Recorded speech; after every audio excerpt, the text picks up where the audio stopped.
Hello, আসসালামু আলাইকুম everyone. সবার কী অবস্থা? আলহামদুলিল্লাহ আমরাও ভালো আছি। তো ব্লগটা হচ্ছে মানে অনেক কিছু মিক্সড একটা ব্লগ। তো এখানে আমার অনেক ডিমের পিঠা খাইতে মন চাইছিল। তো আমার আপা আমার জন্য ডিমের পিঠা বানাইছে। তো আপা এভাবে বানাই দিতেছিল। তো আমি এখানে কেটে তেলে ভেজে নিয়েছি।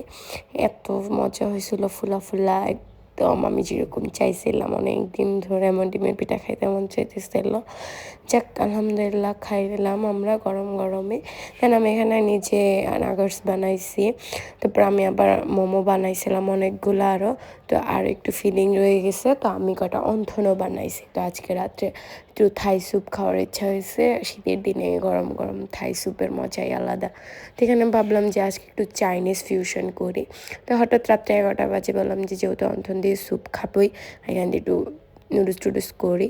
তো এই যেখানে আমি আমার মতো করে থাই স্যুপটা রেডি করছি। একটু চিংড়ি মাছ, একটু চিকেন, আর এই যে ডিমের কুসুম 2টা, আর কাঁচামরিচ দিয়ে সাথে আমি সয়া সস দিয়েছি। দিয়ে আমি একদম সুন্দর করে এগুলো ভালো করে মাখাই, আর টমেটো সসও দিচ্ছি সাথে। তারপরে এগুলো দিয়ে আমি আবার গোলমরিচ গুঁড়ো দিচ্ছি, লবণ যা লাগে বেসিক আমার মতো করে একদম নিজের ঘরোয়া যা ছিল হুটহাট করে প্ল্যানিং, তো ওইভাবেই নিজের মতো করে বানাইছি আর কি। এত বেশি করিনি। আমি আদাও দিছি, হচ্ছে আমাদের ঘরে যে আদা ওইটাই দিছি। আমি আর কিছু এমন ইউজ করি নাই। তো এই যে তারপর আমি একটু ভালো করে সব ম্যারিনেশন করে আমি ওদিক দিয়ে আবার আমি একটা ফ্রাই প্যানে পানি দিয়ে দিছি, একটু গরম হলে দেনটা আমি ছেড়ে দিব। তো এরপর আমি এর মধ্যে একটু চিলি ফ্লেক্স দিয়েছি, যে একটু ঝাল ঝাল হলে ভাল লাগবে, বাচ্চারাও খেতে পারবে। এটা তো খাওয়া যায়, বাচ্চারাও খাবে, এরকমভাবেই বানাইছি আর কি। তো আমি এখানে অনেক ভালোভাবে এটা ভালো করে মাখতে হয়, ডিমের কুসুমটা থাকে, তো এই জন্য ভালো করে মেখে তারপরে যে আমি এখানে গরম দিলাম যে পানি, ওইটার মধ্যে আমি একটু টমেটো সস দিয়ে দিছি। দিয়ে তারপর আমি যে মাখানো যে ডিমের ইয়েটা থাকবে স্যুপের, চিংড়ি মাছ চিকেনের, ওইটা দিয়ে দিব। ওইটা দেওয়ার সাথে সাথে কিন্তু একদম লাটতে হবে, না হলে কিন্তু এই যে দেওয়ার সাথে সাথে একদম নাড়াচাড়া করে দেন আমি এটার মতো করে রেখে দিই। সেটার মতো এটা আস্তে আস্তে হয়েছে, আমি নাড়ছি এরকম। আর সাথে লাস্টে তো একটু কর্নফ্লাওয়ার দিবই, ওইটাতে লাস্ট একদম। তো আমি এখানে একটু ভালো করে নাড়াচাড়া করে দেন আমি এটা রেখে দিয়েছি। ওদিক দিয়ে আমি নুডলসটা করবো, নুডলসটাও আমি সিদ্ধ করে নিয়েছি। আর এই যে আমি এখানে নুডলসটার জন্য একদমই সিম্পলভাবে সব কিছু করছি। তারপরে যে ডিমটা ভেজে নিছি, ডিমটা ভেজে তারপরে ভেজিটেবলটা ভাজবো। আর আমি যে স্বপ্ন থেকে মিক্সড সবজিগুলোও নিয়ে আসছিলাম, ওইটা দিয়ে চালাই দিয়ে মানে একদম শর্টকাটে যা করলাম, মানে হঠাৎ করে প্ল্যানিং, মানে মন চাইছে বাসায় রেডি করে ফেলবো, এরকম একটা প্ল্যানিং।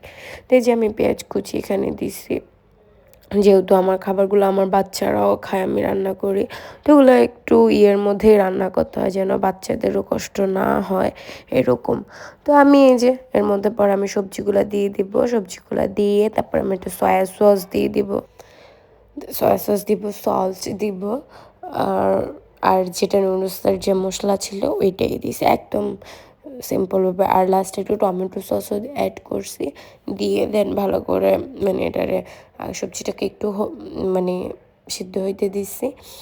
তারপর ওর মধ্যে তো আমি এগুলো রেডি টেডি করা, মানে আর আমি চিকেনটাও ভেজে নিছি, আমি একটু চিকেনও দিছি নুডলসে, ওইটাও আগে সয়া সস দিয়ে আমি ভেজে রেখে দিয়েছি। মানে এত ভিডিও নেওয়া দেন কাজ করা এত কিছু মানে হয়ে যায় একদম। তারপরও যাক, আমার ভিডিও কিন্তু আমার হাজব্যান্ড করে দিতেছিল যে আমি চলো তুমি ভিডিও করে দাও, আমি এদিক দিয়ে রান্নাটা কমপ্লিট করি। তো এই যে এরপর আমার সবজিটা হয়ে গেছে টমেটো সস দিয়ে, পর আমার ডিম ভেজে রাখছি, যেটা চিকেন ভেজে রাখছি ওগুলা দিয়ে দিছি। ওগুলা দিয়ে আমি এরপরে এগুলোর মধ্যে নুডলসটা দিয়ে দিই, একদম শর্টকাট চাউমিন টাইপ একটা খাবারও হয়ে গেল। আর আমি তো কোকোলা নুডলসটা ইউজ করছি আর কি। এই তো ভালো করে ভেজে টেজে পরে নুডলস দিয়ে দিয়েছি। আর ওদিক দিয়ে কিন্তু আমার স্যুপটাও মোটামুটি হয়ে আসতেছে আর কি। তো এই যে আমি এইভাবে করি। আর আমি আবার মোমোও রাখছি সাথে, আজকে একটু মোমো বলেছি যাক বানাইছি আমরা কয়টা একটু খাই। তো এই জন্য সব কিছু একসাথে নিয়ে বসে খাবো আর কি, এরকমই আমরা করি। মাঝে মাঝে আমি হুটহাট করে প্ল্যানিং করে 2-3টা আইটেম বানিয়ে ফেলি, খেয়ে ফেলি মজা করে আমরা। আর আমার বাচ্চারা মাশাআল্লাহ অনেক পছন্দও করে আমার খাবার দাবার। এই আর কি যা করতে পারি তাই করি। আর আমার জামাই ভিডিও নিয়ে যা করতেছিল, মানে কি বলবো, একবার এরকম করে আরেকবার এরকম করে, আমি তো ওরা বকা দিতেছি, এরকম করবে না। মানে ভাই যদি আমি মানে যেটা ভিডিওতে যে কথা হয় ওগুলো যদি শোনাইতাম, হাসতে হাসতে মনে পড়েছে এটাই আমার অবস্থা। দেন এই যে আমার স্যুপটা এখানে মোটামুটি রেডি। ভাই স্যুপের কালারটা না অরিজিনালি অনেক ভালো আসছে, ক্যামেরাতে এমন আসতেছে কেন বুঝি না। বাট আমার নুডলসও কমপ্লিট হয়ে গেছে। আমার এই যে একদম চাউমিন টাইপ একটা নুডলস করে ফেললাম, নুডলসটা অনেক মজা হয়েছে। তো আমি এখান দিয়ে মোমোটাও বানাইলাম, ওই মোমোর রেসিপিটাও শেয়ার করলাম আমি কীভাবে স্টিম করি আমার মোমো। আমি হালকা ফ্রাই প্যানে তেল দিয়ে দেন হচ্ছে আমার ফ্রোজেন মোমোটা বা যেটাই ঘরে যখন ইনস্ট্যান্ট বানানো ওইটাও সেম এইভাবে আমি, এটা তো ইনস্ট্যান্টটা, আমি যেটা বানাইছিলাম ওইটাই একটু যেটা রেখে দিয়েছিলাম ওইটাই কয়টা, আমি এটা যেটা আমি মানে এখন করব, আমি এটা দিয়ে সাথে সাথে হচ্ছে পানি দিয়ে দিই, পানি দিয়ে আমি হচ্ছে মানে ঢাকনা দিয়ে রেখে দিই। তা তো আমি এভাবে পানি দিয়ে দিই একদমই, পরে ঢাকনা দিয়ে দিই, সুন্দরভাবে স্টিম হয়ে যায়। ভাই আমার আর কোনো প্যারাই লাগে না, আর এত স্টিম করো এমনি করো এমনি করো কিচ্ছু করতে হয় না। জাস্ট এই যে দেখেন আমার হয়ে গেছে স্টিম, এত সুন্দর হয়ে যায়, আর কোনো প্যারাই আমার হয় না। তো আমার মোমো হয়ে গেছে, আমি এরপর আমার অন্থনগুলা ভাজবো। ভাই অন্থনগুলো এত মজা হয়েছে, অনেক মজা হয়েছে, অনেক, আমি কি বলবো, অনেক মজা হয়েছিল। অন্থনের শেপটাও সুন্দর মতো হয়েছে।